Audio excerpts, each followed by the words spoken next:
नमस्ते मित्रों, मैं विकी साहू आज आपके लिए लेकर आया हूँ समास की ट्रिक। आज हम पढ़ने वाले हैं द्विगु समास। अभी हमने जो इससे पहले की जो वीडियो बनाई थी तो उस वीडियो में दो समास पढ़ा दिए थे, जिसमें अव्ययीभाव और कर्मधारय जो समास था वो भी ट्रिक के साथ पढ़ाया गया था। अब हमारा उसी क्रम में जो तीसरा समास होता है द्विगु समास, उसको ट्रिक के साथ में पढ़ते हैं।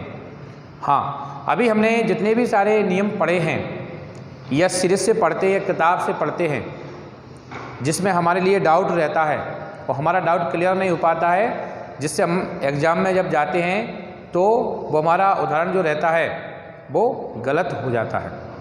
लेकिन अब ऐसा नहीं होगा, क्योंकि अब ट्रिक के साथ हमारी जो वीडियो है ट्रिक के साथ में समास के लिए बताया गया उस वीडियो में।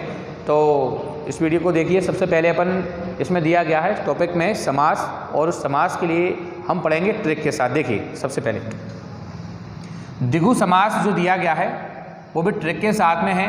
तो इस समास में प्रथम पद पर संख्याएं होंगी। यानी द्विगु समास की ट्रिक क्या होती है कि जो प्रथम पद है, समास में दो पद होते हैं, पूर्व पद होता है और उत्तर पद होता है, प्रथम और दूसरा। तो जो प्रथम पद है उस पद पर क्या आएंगी? संख्याओं का बोध होगा। संख्याएं आती हैं जैसे कि प्रथम है, द्वितीय है, तृतीय है, चतुर्थ है, पंचम। ठीक है, इस प्रकार से संख्याएं आएंगी प्रथम पद पर, तो हमारा द्विगु समास उसमें होगा। द्विगु समास के लिए हम संख्यावाची समास के नाम से भी जानते हैं। संख्यावाची समास जो होता है वो हमारा द्विगु समास होता है। तो सबसे पहले देखिए, उदाहरण के लिए दिया गया, फॉर एग्जाम्पल में देखेंगे अपन दोपहर। दोपहर में देखिए दो लिखा आ गया, तो दो क्या हमारी एक संख्या है, तो शब्द से पहले यदि संख्या होती है तो वो हमारा द्विगु समास कहलाता है। इसी क्रम में दूसरा दिया गया है त्रिलोक। तो त्रिलोक में देखिए त्रि यानी क्या होता है? तीन होता है। ठीक है, तो लोक कितने हैं? तीन हैं। त्रिलोक, तीन लोकों का समूह। तो हमारा कौन सा समास आएगा इसमें? द्विगु समास आएगा। अगले क्रम में चौराहा। तो चौराहा में देखिए जो चौ आया है, चौ यानी चार होता है, चार राहों का जो समूह होता है वो चौराहा कहलाता है। और जिस शब्द की आगे संख्याओं का बोध होगा वो हमारा द्विगु समास होगा। इसी क्रम में देखिए अगला और दिया गया है नवरत्न। रत्न कितने हैं? 9। 9 रत्नों का समूह नवरत्न कहलाता है। अगले क्रम में दिया गया सप्तऋषि। ऋषि कितने हैं? सप्त है। सप्त यानी 7, और जहाँ संख्याओं का बोध हो जाए वो हमारा द्विगु समास होगा। अगले क्रम में पंचमणि। मणि कितनी है? पंच। पंच यानी 5 हैं। ऐसे ही क्रम में सप्ताह। अब सप्ताह में देखिए 7 दिन होता है, तो 7 दिनों का जो समूह होता है वो हमारा सप्ताह कहलाता है। इसी क्रम में दिया गया दर्जन। अब चूँकि इसके आगे तो कोई संख्या नहीं दी गई है, लेकिन जो दर्जन एक शब्द है वो ऑलरेडी 12 संख्या के लिए दर्शाता है। जो दर्जन हमारा जो शब्द होता है वो उसकी जो संख्या होती है वो फिक्स होती है। कितनी होती है? 12। तो दर्जन में कितनी संख्या होती है? 12 होती है, इसलिए ये हमारा द्विगु समास रहेगा। इसी क्रम में देखिए चवन्नी।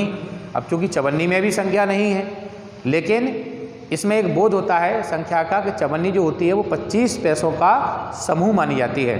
और जब 25 पैसों का समूह होगा, जहाँ पे 25 आ जाएंगे, तो हमारी वो द्विगु समास में जाएगी, क्योंकि वो संख्या दर्शाई है उसमें, इसलिए। अगला आता है पसेरी।